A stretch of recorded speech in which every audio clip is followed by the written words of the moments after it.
Praise God, no? Purihin po ang Diyos sa ating pong pagkakatipon po ngayong last Sunday po ng June. So, next Sunday po ay July na po ba? July na, sir. Yay, So, December na naman.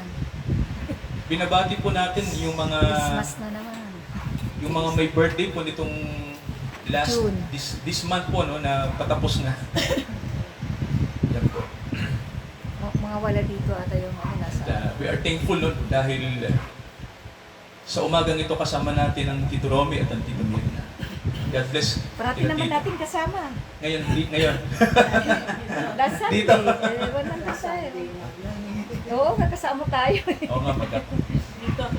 No, Father's. At Nakalimutan hoping niya. na lagi nating makasama sila Tito Tita. Oo naman. Lagi. Parati naman yan. Oo. Kahit pasyalan eh. Praise God. So mga kapatid, no, Parati kaya silang kasama. ano na ba? So, we are thankful dahil yung mga kapatid natin ay patuloy po, no, na patuloy po sila na open yung bahay nila sa Bible study. Meron po tayong isang family po na kaibigan ng ating kapatid na nakatira po sila sa Marilao. So, last month ba yun, Mahal?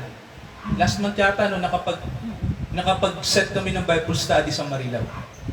So, pag-pray nyo po yung, magkaroon tayo ng, ano po sa Marilao din. Parang po, Bible study, natin. Next week. Ang marami po ba, sir? Nandun yung classmate ko, sila yung naglilid. Ganun. So, mukhang Marilao, no? Promising. So, pag-pray po natin yung, yung binabible study po natin ng family po sa Marilao. Yan, so, mga kapatid, buksan natin ang ating Bible sa Romans chapter 8. Okay,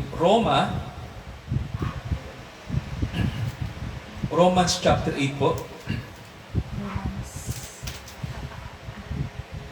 At ito po yung babasahin po natin, mga kapatid, sa verses 28 hanggang 30, verses 28 to 30 ng Roma. Chapter 8.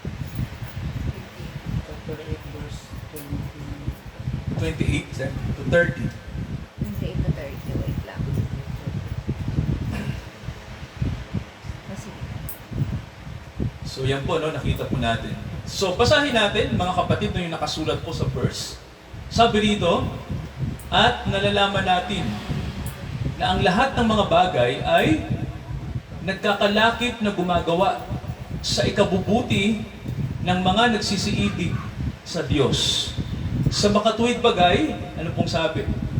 Niyaong mga tinawag, alinsunod sa kanyang nasa. And then next verse, ano pong sabi?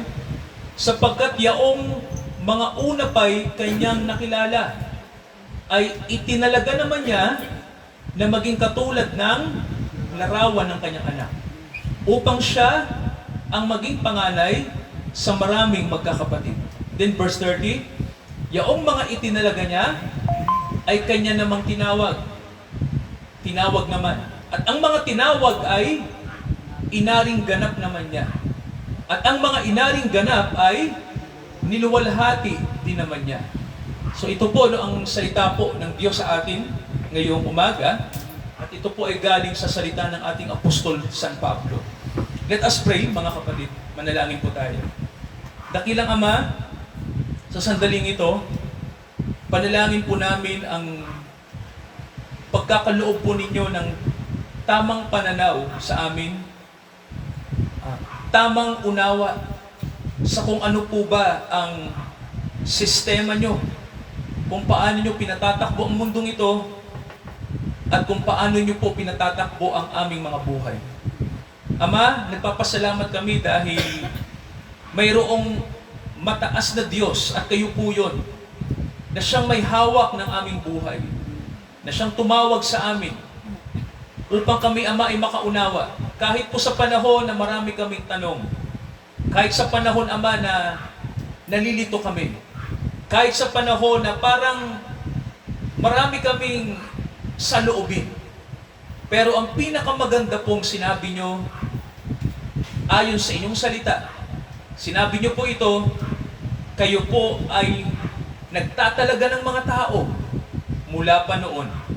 Sila'y inyong tinatawag at sila'y tumutugon dahil sila'y mga hinirang nyo. Nawa, Ama, sa araw na ito ay patuloy kayong humirang ng mga kaluluwa. Humirang kayo ng mga tao upang ang mga taong ito, Ama, ay maging tigapaghatid ng kabutihan sa mundo. Sila ang magdadala ng liwanag sa mundong ito. Kami ay inyong samahan, gabayan. Ito ang aming panalangin, dakilang Ama sa langit. Sa tanging pangalan po ng aming Panginoong Jesucristo, lahat po tayo magsabi ng Amen. Amen. So, mga kapatid, nais ko lang po na ibigay natin sa sandaling ito yung pagiging open-minded, no? Pagiging bukas ang isip. Dahil ang Biblia po ay talagang napakalalim, no? Kung inyo pong babasahin. Maraming iba nagbabasa ng Bible parang comics lang kung binabasa, no? Ang sabi sa atin ng Psalm chapter 1, kapag tayo po ay nagbabasa ng Bible ay mag-meditate tayo. Alam niyo ho bang ibig sabihin ng meditate, mga kapatid, no? Ibig sabihin po, pagbulayan natin yung kahulugan ng sinasabi ng Biblia. Ganun po, no? Huwag natin siyang basahin lang na parang comics. Kasi po, hindi natin makukuha yung isipan ng Diyos eh. Kasi mahirap maarok, no? Pero ang Diyos, siya ang bumaba sa level natin para ipaunawa niya yung kanyang salita sa atin, no? So, ang Diyos, siya ang nag-adjust for us. No, ganun, di ba? Ganun ang Diyos eh. Siya ang nag-adjust. At hindi natin kayang mag-adjust sa Diyos eh, no? Kasi mataas siya, no? Pero ang Diyos, siya ang nag-adjust sa atin, no? Kaya may sinasabi si Apostol Pablo na nang ibigay ng Diyos sa atin ang kanyang anak, ito ay may sinasabi na mensahe para sa mga iniligtas. No, sabihin nyo nga po, salvation. So, sa atin po ang kaligtasan po ay biyaya. Amen po? So, mga kapatid, no, walang makakakontra doon. No? Kasi, yun talaga ang sabi ng Bible, no? Pag tayo po ay mga saved o totoong ligtas na, ito ay dahil po sa biyaya, no? At patunayan natin, mga kapatid, no, na ito ay nasa Biblia, no? Na ang ating salvation o kaligtasan ay base po sa biyaya po ng Diyos. No? Tulad po nito, halimbawa po, no, ito po yung yung isa sa magandang sinasabi ni Pablo sa Tito, no? Basahin natin yung aklat ni Tito, no? Sulat ni Pablo kay Tito o Titus. Okay, basahin ko, mga kapatid, no? May sinabi rito si Apostol Pablo, no? Titus chapter 3. Okay, tingnan niyo to. Okay, sabi rito, Titus chapter 3. At basahin natin yung basahin natin yung verse 4. So anong sabi dito? Okay, tingnan natin, ano? Sabi rito, ngunit nang mahayag na ang kagandahang loob ng Diyos. So sa ibang translation, ang ibig sabihin, for after that the grace and love of God. No? Yung grace, ang translation dito ay kindness. No? So sabi rito, nang mahayag ang biyaya ng Diyos na ating tagapagligtas at ang kanyang pag-ibig sa tao, sabi rito, pinahayag ng Diyos yan. At tingnan yung mga kapatid, ang sabi ng verse 5. Anong nakasulat? Na hindi dahil sa mga gawa sa katuwiran na ginawa natin sa sarili natin. Amen po? No, di ba, no? Hindi galing sa atin, kundi ang sabi, ito'y ayon sa kanyang habag. Sabi, mga kapatid, no? According to His mercy, He saved us. Sabi ng Bible, no? Ayon sa kanyang awa, kanyang iniligtas tayo. Amen, mga kapatid. No? Kaya, eto mga kapatid, no? Ang salvation natin, hindi po yan madidetermine ng ating works, ng ating holiness, no? Ng ating self-righteousness. No? Wala yon, no? Sabi ng Bible sa atin, ito'y biyaya. At ang biyaya ng Diyos ay gumagawa sa atin. Mga kapatid, basahin natin yung sinasabi po sa Philippians. Tingnan nyo to. Philippians, basahin natin yung chapter 2. Tingnan natin, no? Philippians 2. Anong sabi ng verse 13? Okay, tingnan natin mga kapatid. 2:13 ng Philippians. Ang sabi rito, sapagkat, ano pong sabi? Sapagkat Diyos ang gumagawa sa inyo. Amen? Mga kapatid, diba, no? Sabi rito, it is God which worketh in you. So, sino po bang naniniwala dito na sa panahon ng ating kahinaan, alam natin na may nagli-lift up sa atin? Di ba? Mayroon po bang tumutulong na higit sa atin sa panahon ng kahinaan? Mga kapatid, ang ibig lang sabihin niyan, ikaw ay may biyaya ng Diyos. Amen? Kasi ang sabi ng Bible dito, sa sarili natin, hindi natin kayang gawin. Tama ba? Pero ang sabi ng Bible, sapagkat ang biyaya ay nasa atin, God is working in us. Di ba mga kapatid? At tanong, paano ba ang Diyos kumikilo sa tao? Sabi rito, sabi ng Bible sa atin, to will and to do.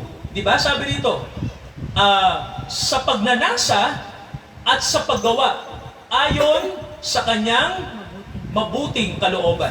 So kung titingnan nyo po rito, no, yung kabutihan ay sa Diyos din talaga galing eh. No? Mga kapatid, no?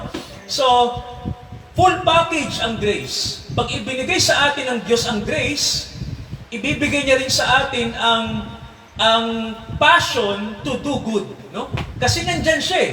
Nililid tayo para gumawa tayo ng tama, gumawa tayo ng mabuti. Na kung saan itong mabuti na ito ay operation ng Diyos, no? Nag-ooperate ang Diyos sa mga anak ng Diyos. Kaya, mga kapatid, no, may sinabi ang Apostol Pablo dyan, basahin natin yung Romans chapter 8. Okay, anong sabi rito? Tingnan natin. Romans chapter 8. At meron tayong babasahin, mga kapatid, no, sa verse 16. Okay, anong sabi rito? Okay, Romans 8:16. Okay, ang sabi rito, ang Espiritu rin ang nagpapatotoo. May nakita kayo? Mga kapatid, no? Sabi kasi baka may nag-iisip sa atin, Pastor, paano ba natin malalaman na totoong Kristiyano ang isang tao? No? So, ano ba meron bang proof na malalaman natin? Well, mga kapatid, sa panglabas na anyo, mahirap mag-judge, no? Kasi ang Diyos laging nakatingin yan sa puso, no? Hindi sa panglabas na anyo ng tao. Pero may sinasabi ang Bible na kapag ang Holy Spirit ay nasa atin at nasa isang tao din, may sinasabi mga kapatid na witness, no? Ano yan, sir? Parang nararamdaman mo na mayroong pag ginagawa ka ng Holy Spirit, ang Holy Spirit ang magsasabi din na yan ay kapatid natin. No? So, hindi ka nagpe-presume, no? Pero, pwede kang gumamit ng gut feeling na sabihin mo na, ay, ito mabait na tao, no? Psychological yon. Pero iba sa Diyos, no? Sa Diyos kasi, ang Diyos kasi, mas malalim tumingin sa atin, no? Sabi nga may nagwi-witness na ang isang tao ay sa Diyos kasi ang nagsasabi niyan ang Holy Spirit. Kaya may sinasabi dito mga kapatid no, na ang Holy Spirit ay nasa Espiritu natin. Napansin niyo po ba yung sabi ng Bible, no? Parang ano po yan ang Holy Spirit, siya po ay tumatahan sa ating espiritu. May nakasulat sa Bible, sabi rito, ang espiritu ay nagpapatotoo kasama ng ating espiritu. So parang parang ang Holy Spirit ay inilalagay ng Diyos sa espiritu natin, no? Parang mga kapatid, i-dominate, tingnan niyo po para i-dominate ng espiritu ng Diyos ang espiritu natin. So kung isipin niyo po, meron nag-pop sa mind ko na di ba sir sa pananaw ng mga tao na nasa tinatawag natin na Eastern faith, no? Eastern religion. Halimbawa yung mga Buddhist. Ito po para pamilyar kayo, no?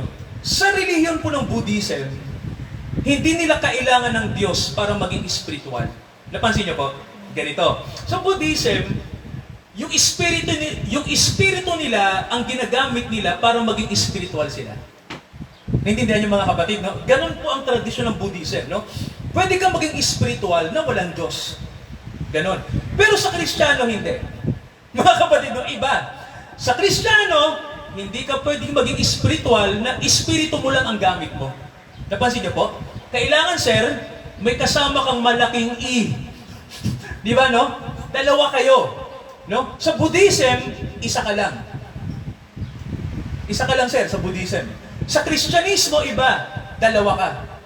Ikaw at ang Espiritu ng Diyos. Kaya mga kapatid, no? Ang pananampalataya natin ay partnership. Di ba, no? Lagi kang may kasama. Hindi ka solo flight. Di ba? Sa ibang pananaw kasi, pag espiritu lang pinag-uusapan, sila lang yon, di ba? Sarili nilang espiritu yung ginagamit nila. So hindi ganon ang turo sa atin ng Diyos, no? Kasi sabi ng Bible sa atin, kung iiwan tayo ng Diyos at espiritu lang natin, malamang sa malamang mga kapatid, psychological lang ang ating kauuwian natin. Ganon po, no?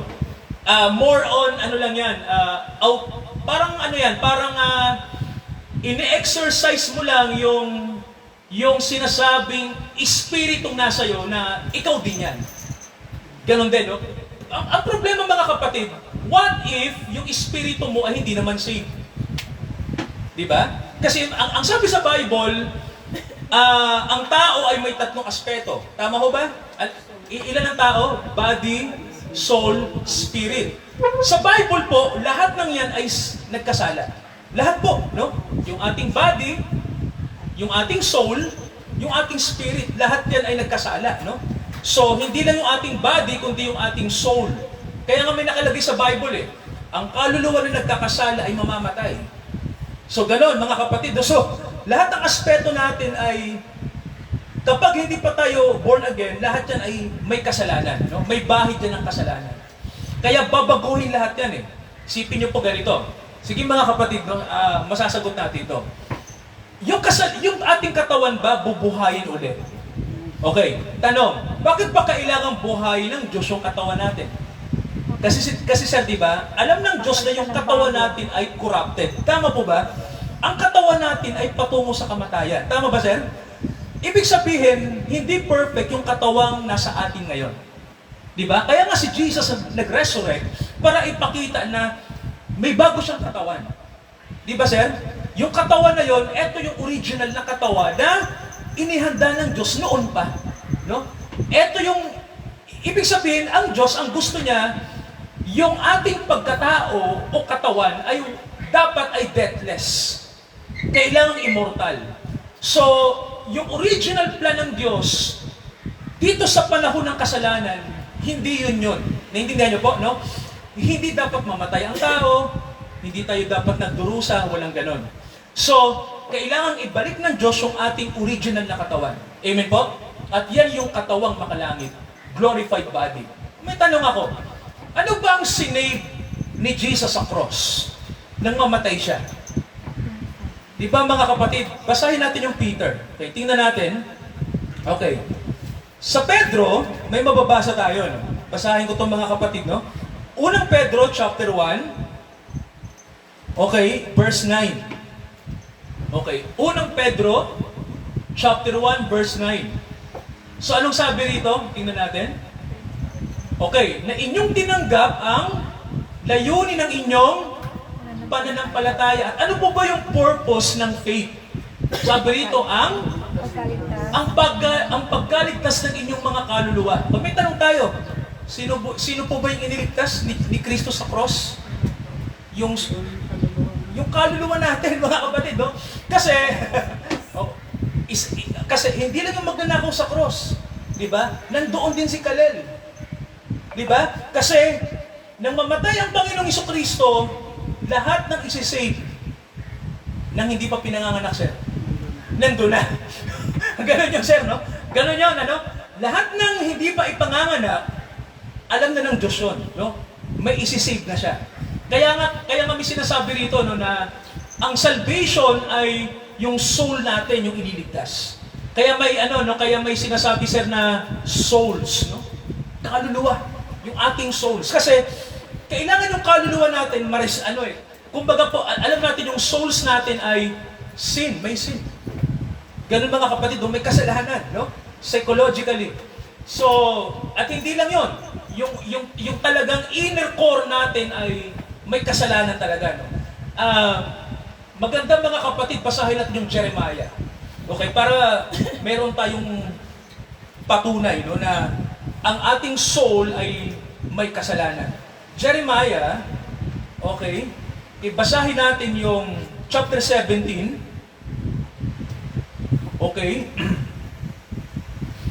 Okay, basahin natin yung verse 9. Ano pong sabi?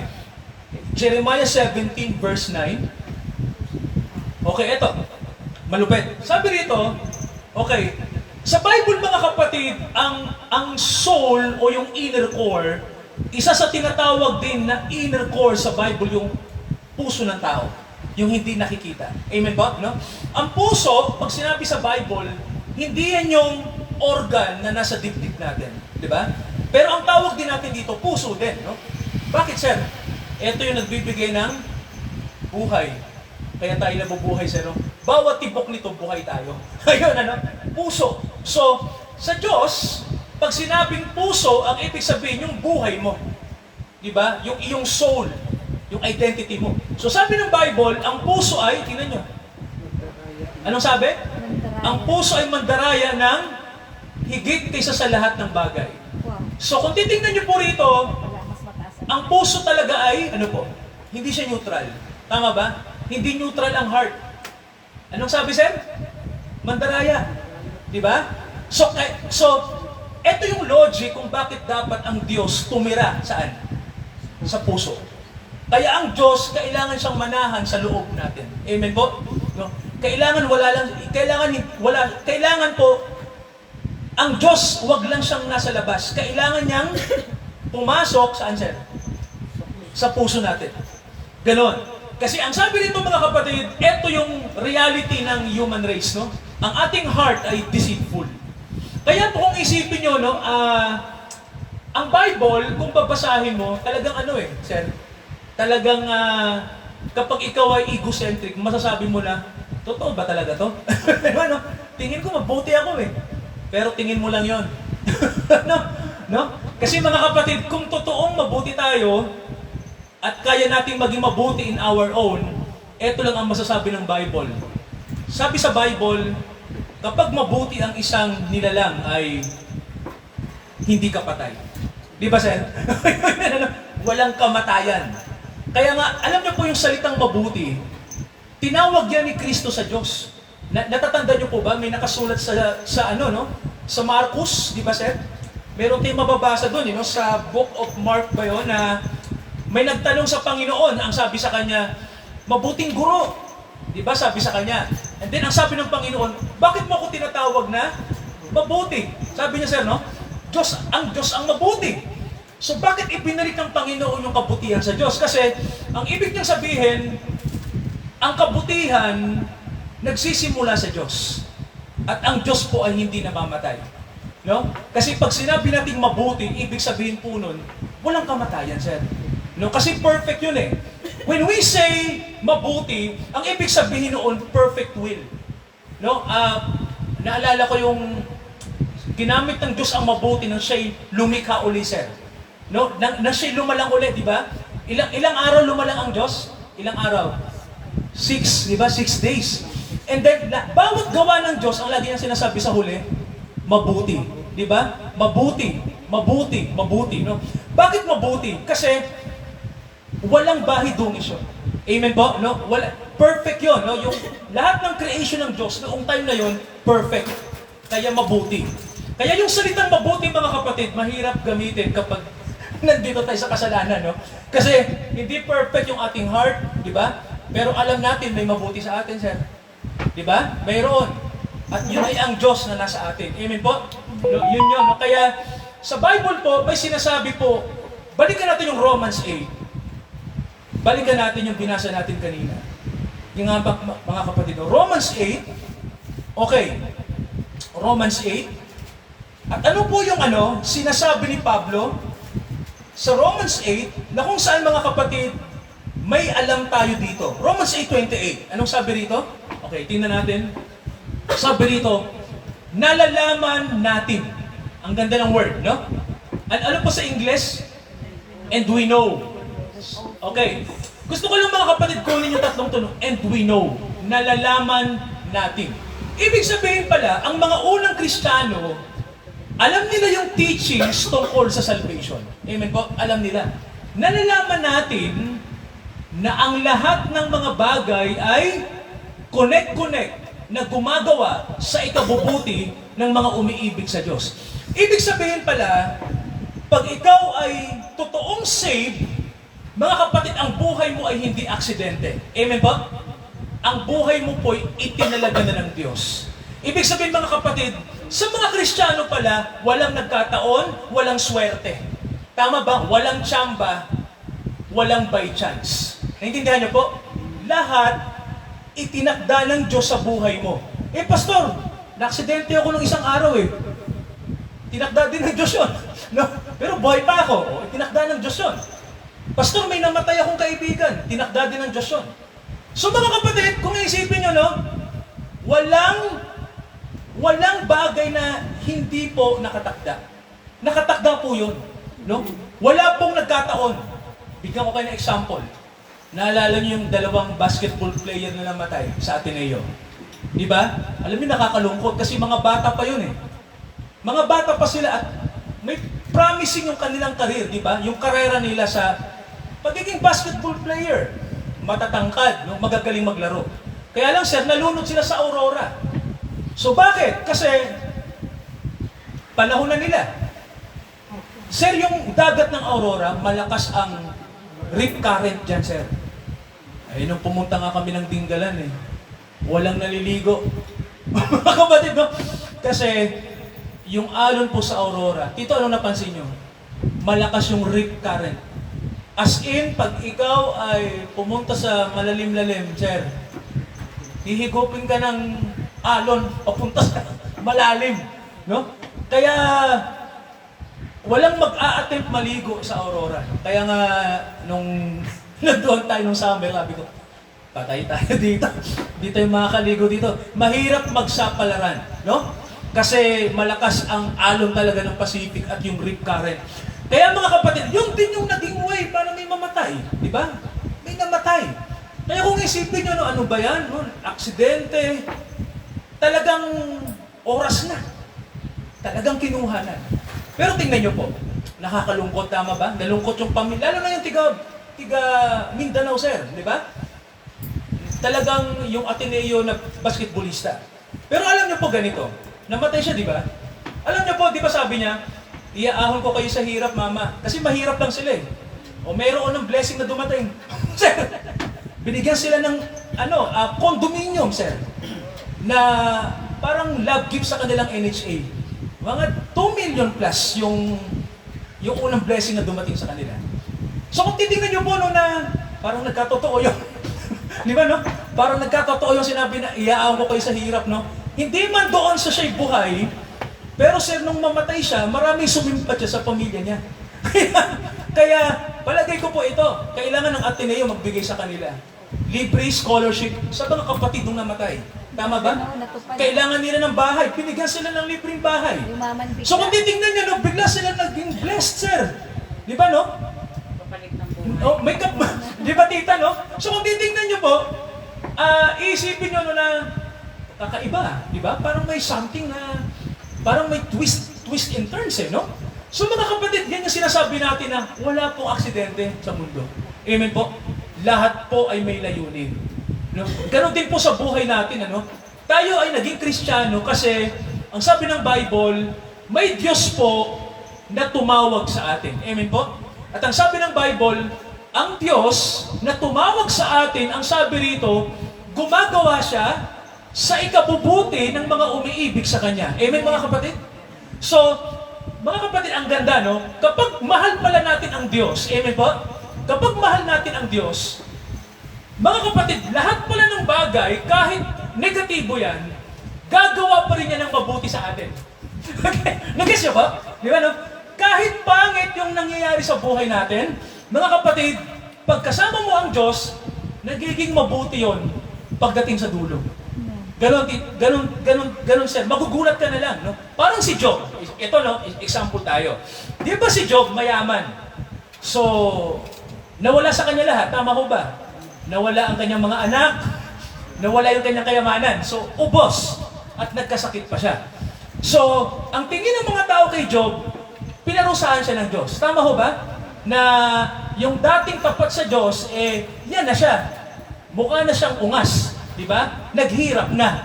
Kawawa naman. Pero ang sabi ni Job, sabi niya, hindi lang naman puro sarap ang matatanggap natin sa Diyos. Diba? So, hindi siya nawala ng pag-asa. Nanatili siya, di ba sir? Nanatili si Job na umaasa na ang Diyos ay kasama niya. Amen po? Nung huli na sir, diba? Nagsalita na ang Diyos, tama?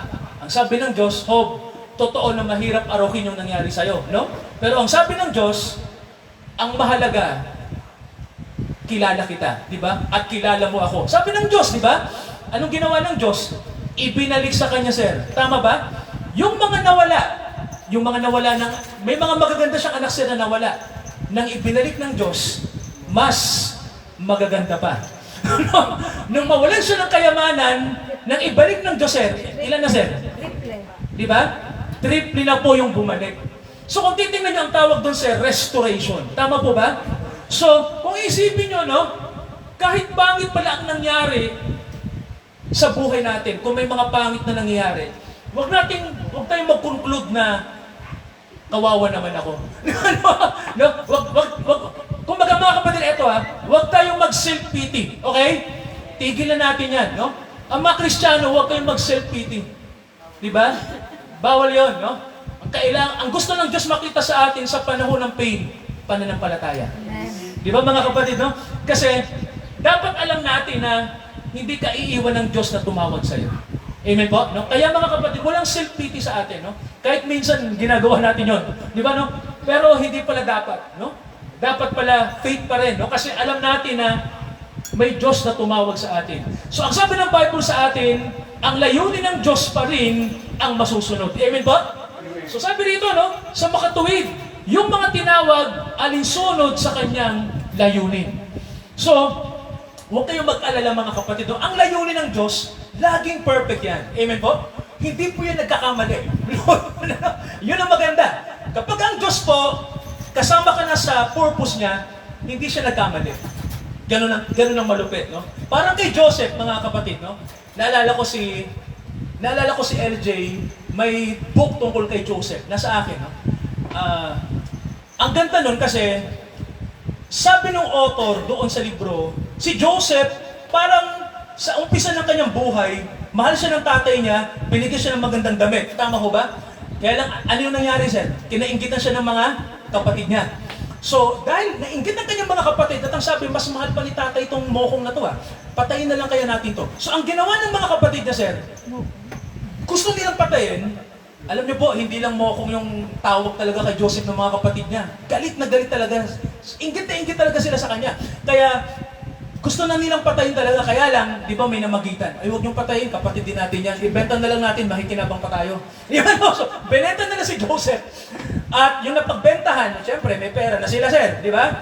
At ang sabihin niyo na lang kay tatay, nakita natin yung damit niya, lagyan niyo ng dugo. Di ba? Para palabasin natin na kinain ng leon. Doon si Israel namighati, no? Kasi paborito ng anak yan, Si Joseph, binenta ng mga kapatid, naging alipin sa Egypt. Pero may tanong ako, ano bang purpose ng Diyos? Di ba, no?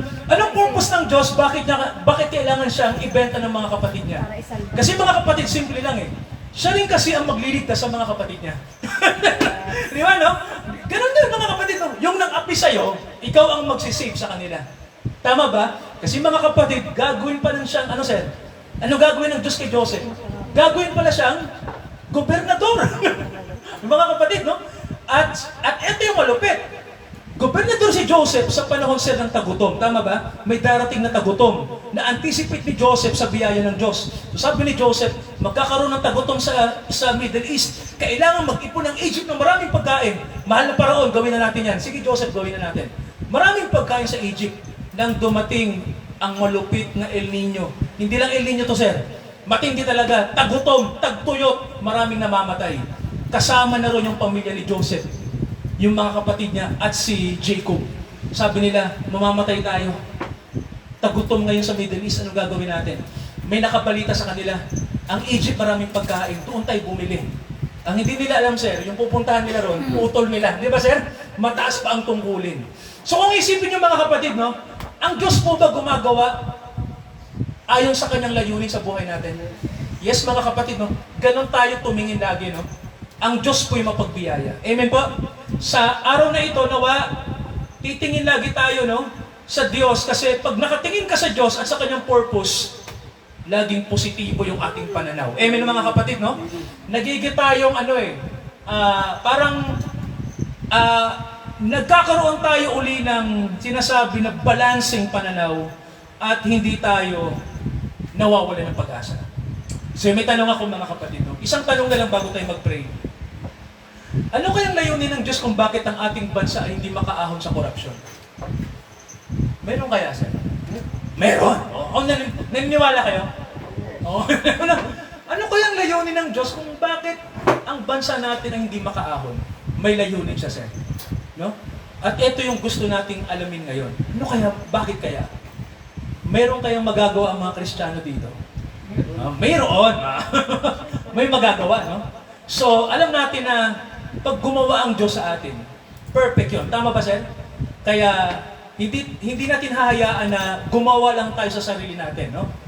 Let God guide us kung ano ang dapat gawin. Amen, mga kapatid?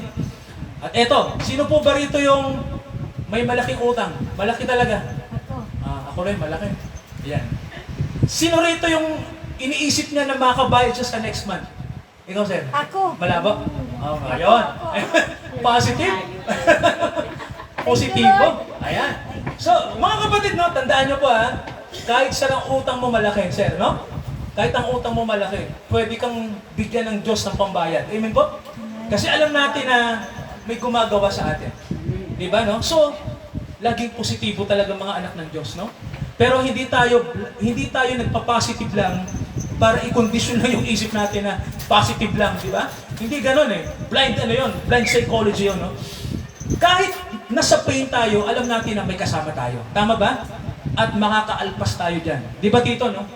Ang buhay natin, kahit dumadaan tayo sa mga kahirapan, sa biyaya ng Diyos, binibigyan tayo ng Diyos how to survive.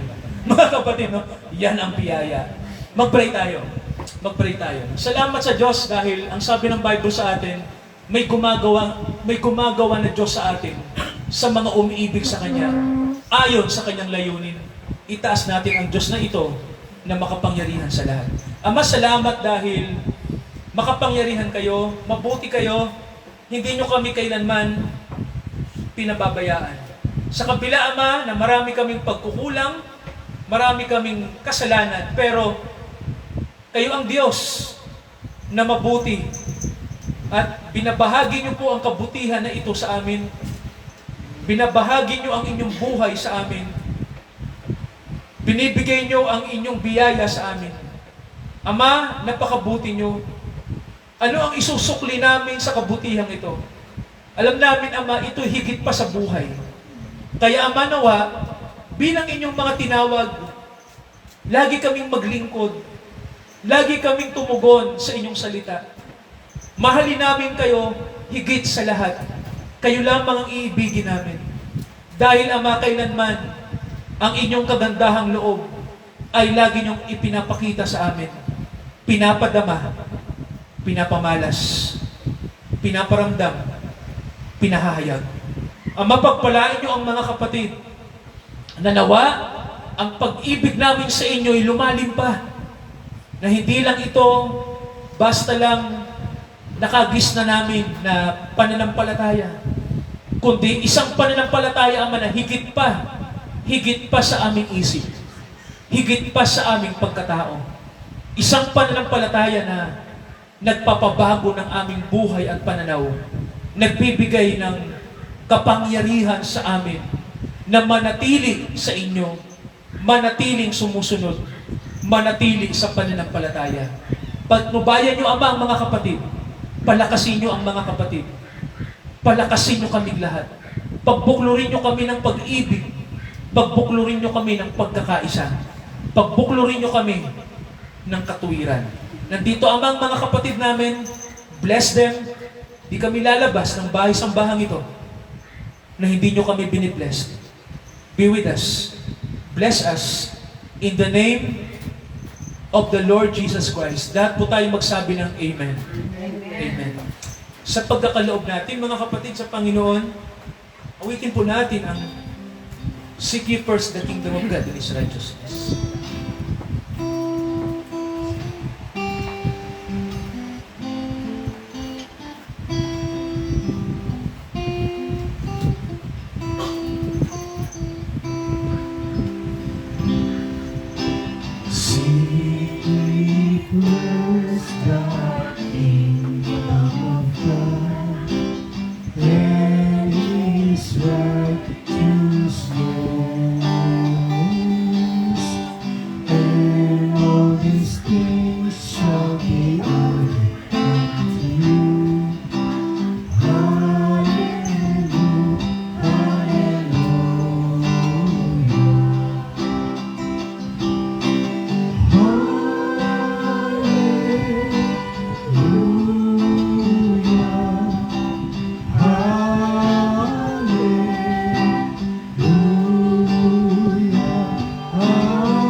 Tinatawagan si Tito Romy sa panalangin po ng pasasalamat.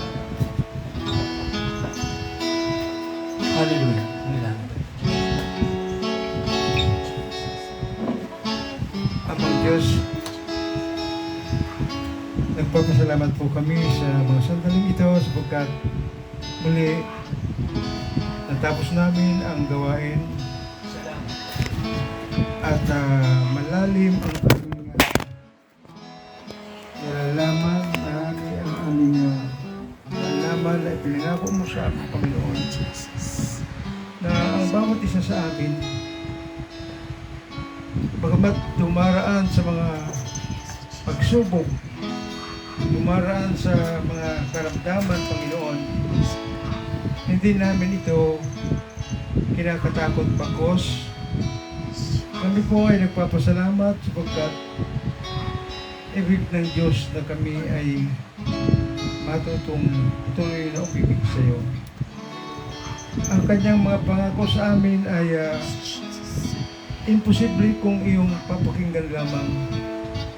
Kung ito po ay iyong isasagawa, kung ito ay ilalagay mo sa iyong mga puso at isipan, ito po ay magbubunga. Sapagkat wala namang pinalano ang Diyos, wala namang pinangako ang Diyos na hindi natutupad. Ngunit ang kanyang gawin sa atin, Panginoon, maging totoo tayo, ang ating mga puso at ang ating spirito ay manggaling sa kanyang kagustuhan. Amen, Lord. Kaya, Panginoon, Hallelujah. kami po'y lalong lumalakas Salamat po. sa kabila ng maraming mga pagsubok sa aming mga buhay. Pinagpapasalamat pa rin po namin ito sapagkat mayroon kang nakalaang ibibigay na biyaya sa amin. Hindi ito mananatiling hirap, hindi ito mananatiling karamdaman o anumang pagsubok na naranasan natin sa buhay. Tulad ng mga ipinakita mo sa banal na kasulatan, ang mga taong binigyan mo ng mga pagsubok ay sila po ay naging matagumpay sa bandang uli. Hallelujah. Ang kwento ng ating si Joseph ay napakahirap kung ito po ay ating babasahin at ating uunawain ng mabuti. At ang akala natin ay ang buhay na ito ay hanggang doon na lamang.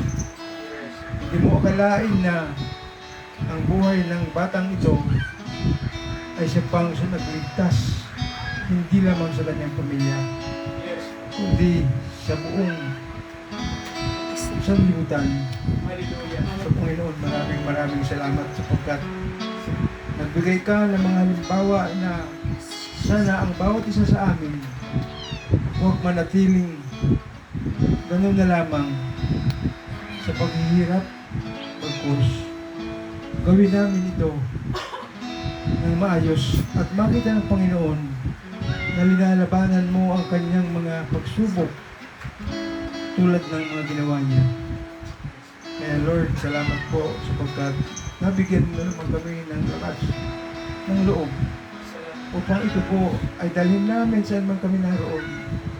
Dalhin namin ito sa aming mga buhay na maging baon namin ito. Na huwag kaming manghina, tapos magpatuloy kaming umasa sa iyong pagkikihan, Panginoon.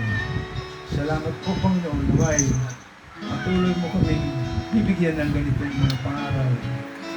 Mga aral na siyang magbibigay sa amin ng lakas Amen. upang kami ay magpatuloy at makita mo na kami mismo ay gumagawa ng ayon sa kagustuhan. Kaya Panginoon, salamat. Maraming salamat. Tulad ng mga nangyayari dito sa aming bansa, Panginoon, huwag kaming manghinawa, huwag kaming matakot.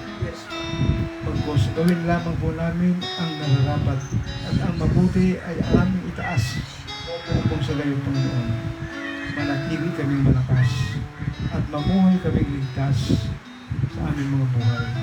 Lord, maraming salamat po. Ikaw na po ang bahala sa amin, sa aming mga kapatid, sa aming mga mahal sa buhay, dalaway, gayon din ang kanilang nalalaman, gayon din ang kanilang gagawin. Huwag silang manghina, bagkus. Lalo silang maging malakas sa pananampalataya, sapagkat ang Diyos mismo ang nagsabi na hindi ko kayo pababayaan, bagkus kayo po ay ating ililigtas. So maraming salamat po. So aming dalaman sa pangalan ni Jesus. Amen. Amen. Hallelujah. Praise God. Hallelujah. We are asking Father to bless us. Tinatalaga namin ang mga kapatid. Palakasin niyo kami, pag-isahin niyo kami, pangunahan niyo kami. Gawin niyo kaming daluyan ng inyong biyaya at mensahe ng kaligtasan. Sa mga kaluluwa po, natatawagin niyo at gagamitin niyo kaming lahat para akayin ang mga tao sa katotohanan ng inyong salita. Ito ang aming panalangin at dakilang Ama.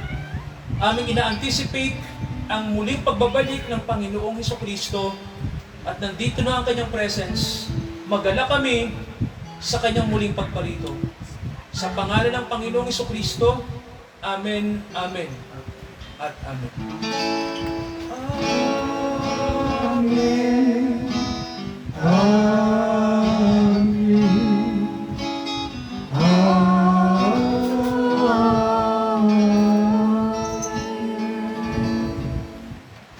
Good morning po. Good morning po sa lahat. Morning po. God bless po sa lahat, mga kapatid. Good morning, everyone. Good morning pa rin po. Good morning po.